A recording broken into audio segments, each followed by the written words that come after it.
Hello guys, welcome back to my channel.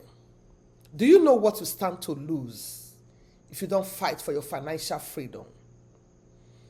Do you know what you stand to lose without having financial freedom? Let's talk about it. And it goes a little something like I'll keep love you all summer and after fall I'll keep. But before then, let me ask you this question. What does life really look like without financial freedom? Have you thought about it? Have you sat down to think about it and ponder about it? I'm not talking about just being rich. I'm talking about freedom, financial freedom, where money no longer controls you, your choices, or your future. And if you don't have that kind of freedom yet, here is what you are already losing, and you may not even realize it. So you want to sit down to think about the things that you stand to lose when you don't have financial freedom. Number one, you stand to lose. You stand to lose the control of your time. You lose time. You spend your days working for money instead of what? Letting money work for you. Especially in the times that we are in. Let your money work hard for you. You want to sit down to think about, how would I be able to make my money work hard for me instead of me using my strength? How do I even get that money that will now be working for me? You are too busy surviving to actually what? Start living. That what is not a good thing. You know, so many people are not living.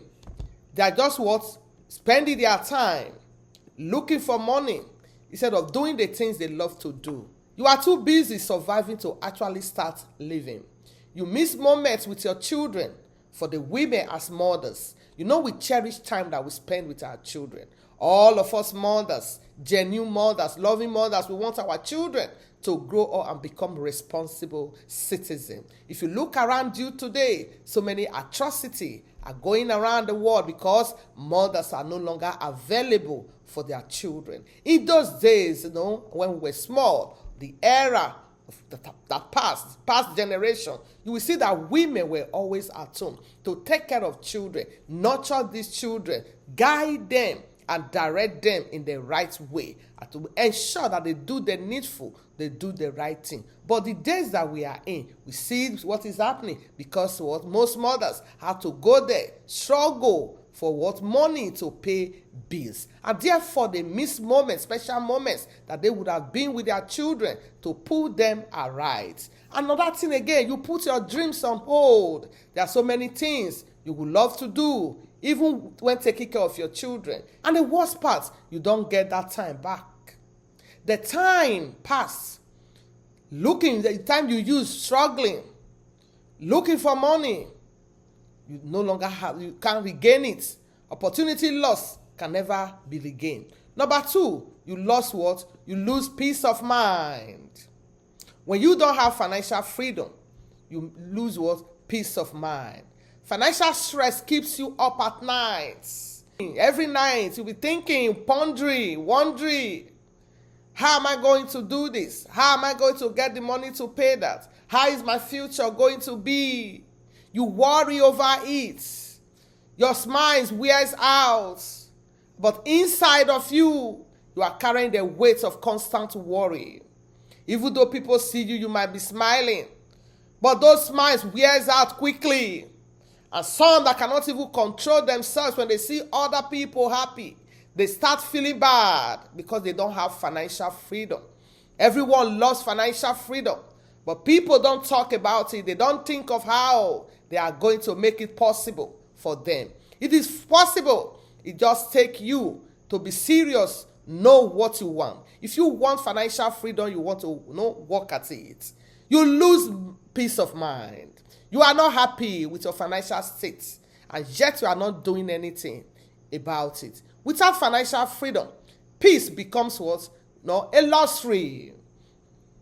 People are happy out there. You are not happy for their wealth, for their what? Abundant life that they are living, or the joyful lives that they have been able to what? Make for themselves. Number 3, you lose your power to choose. You lose it when you don't have financial freedom. So many of us cannot eat what we want to eat because of what? Lack of financial freedom. You are counting that money you are earning. If I buy this now, if I eat this now, will I still be able to pay my bill? Will I be able to buy, the necessities of life, food, and all of that? Will I be able to pay my children's school fees? So you lose your power to what? To choose. You lose options. Without money, you can't say yes to things that matters. Not because you don't want it, not because you don't love it, but because you can't what? Afford it. Many of us desire to go for vacation. We want to travel. We want to help. We want to extend the hand of fellowship. But you can't because you don't have the money to do that. You take up jobs you hate. You skip experiences you long for. Things you want to do. And you sacrifice growth because you are stuck already. That is not freedom. That is what? Survivor. So lack of financial freedom. We put you in a corner. You are not able to do the things you love to do. You love it, but you can't afford it. That is why it is good in all we do that you want to see that and think, how do I have financial freedom? How do I fight poverty so that it will not be heard amongst my generation or amongst my family? So number 4, you lose your confidence. A poor man has no voice. No matter how wise he or she may be, no matter how intelligent or brilliant you may be, you lose your self-confidence when you don't have financial freedom. When you are not financially free, your life is full of maybes, some days, and not yet. You start questioning your ability to do more or even have more. You start dreaming sometimes. You start wishing. Some lose hope and they are just counting their days. You see, when they see things they love, they just wishing. You feel limited. You feel constrained, not because you lack potential, but because you lack options. So you lose your freedom. You lose opportunities, not just for you, for your family, us as well, for your children too. And you can't invest in ideas because you don't have it. Some thoughts may come to your mind. Some ideas may come to your mind. Business ideas. You lose it because you lose that opportunity because you can't fund it. You can't take risk because you don't have financial freedom. You can't launch your dreams. You can't even support the ones you love in a big way. Your hands are tied of poverty. Poverty tied your hands, and every missed opportunity becomes another regret. You believe in which I have the money. I remember a story a family friend told me, an elderly man. He said when he was growing up, he was very brilliant and clever. And when anytime they were giving a report card of their academic year, the whole village will come together and they'll be applauding him. He would take so much award. But when it was time to go towards university, the father couldn't afford it. He said the old man will cry and cry daily. Each time he looked at him, his father, and said, hey, your mates are in school, but I can't afford it. That was what poverty did to him. So that's what poverty does. You miss opportunity. So number 6, what do you stand to lose if you don't have financial freedom? You lose legacy you could have built. When you have a business, you are trying to build legacy, especially when you are trying to create wealth. And you finally lose legacy.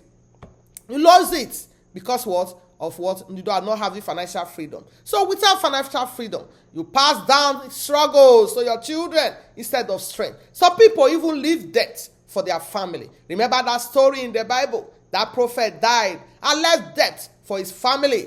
And the people that borrowed the money, they came to take his boys. Thank God for God and the prophet of God. That gave the woman wisdom on what to do. Your children inherit your mindset because they have grown up in a poverty environment. That mindset will go with them. And if they too don't fight it, you have passed down a legacy of poverty, of lack, of want unto your children. And they will continue in it, and they will not what? Not live in wealth. But here is the truth. You were meant to live more than what? Just what? Poverty memories. You were born to make a mark. You are born for a life and abundance. Christ came that he came that will give us life and life in abundance. So therefore, you want to fight against poverty. You want to fight so that you have financial freedom. Those that are having it, they don't have two heads. You too can do it. You just want to sit down, to think, and to plug into the things you can do. There are so much opportunity out there, especially the times that we are in. Social media platform, even the digital platform. Now you don't even have to what? Look for a physical store or even looking for money. Money is not number one thing. If you want to fight for your financial freedom, it starts with where you are, with your mindset, with knowledge. The internet is everywhere now. Some of us have phone. We can't even think of what to do. The YouTube opportunity channel partnership program is there. Facebook pages is there. You want to think, you want to start, you want to build your own financial what? Legacy. Fight for financial freedom so that you will pass through that what? Legacy onto your children. You don't want to poverty to continue to run in your generation. No, nobody wants that. So financial freedom is not just about luxury. It's about life, your lifestyle. There are choices you make, decisions you make every day that will keep you in poverty, that will reduce you financially. It's about what? Reclaiming your time, your peace, your power, your purpose. Every day you live, without it, you are losing something for more what? Valuable than money. So you want to stop what? Stop to ponder. So stop settling for less. Stop what? Surviving. Embrace financial freedom. Where do you start? Like I said earlier, start by going for what? Knowledge. Start building your way to financial freedom because you deserve it and your future depends on it. Not just your future, the future of your children. Have you ever thought, what will you do? What will become of you when you are old? When you don't have that strength to labor anymore? Have you thought about it? Or are you just living for tomorrow? What about future? Or do you want to work and work and work? It pains me when I see people 70s, 80s. They are still laboring because they fail to do the needful to build and to create wealth. Have financial freedom. Learn about money, how to make money. You want to learn how to what? Sustain your money. You want to learn how to invest, how to make your money work for you. You want to also look at things you can do online that will fetch you money. So many of us have skills that God has given to you, your gifting that will make rooms for you. But we are not employing it. We are not learning about things we need to learn. You want to look into you. That thing that will make you become what you want to become. To have financial freedom is within you. It's around you. You want to look deeply. Sit down and think. The Bible says, Son of man, think of your life. What shall be the end of your life? What will be the end of you financially when you can no longer labor, when you are old, or when you are retired? What about your children? You are not able to give them the best of the life because of what? Lack of financial freedom. So you want to what? Hate poverty. You don't want to love it with anything. You want to see what you can do to come out of that misery, that trap called poverty, that trap the destinies of men, that trap you. And you'll be biting your finger, shaking your head, wishing and wishing. The Bible says a good man, a wise man will leave inheritance for his children's children. What is your choice? You want to go for financial freedom? I know nobody in his right sense will choose a poverty. So therefore, you want to be intentional. You want to be deliberate. You want to embrace the fight against poverty. And you want to embrace and engage in financial world, things that will help you build financial freedom. Ask questions. And if you know this resonates with you, I want you to give this video a thumb up. And I want you to subscribe if you haven't subscribed to my channel. And to those that have subscribed, that has been with me, I want to tell you, I love you. Let's connect and let's collaborate. Let's network and continue the fight against poverty, to see how we can help each other. And to help me, to help you too, to tell you what I've come to realize about how to build financial freedom. So with that, we come to the end of this video. Thank you. Have a blessed day. And remember, I'm your sister in faith and in purpose. God bless you. See you in my next video. Bye for now. Thank you.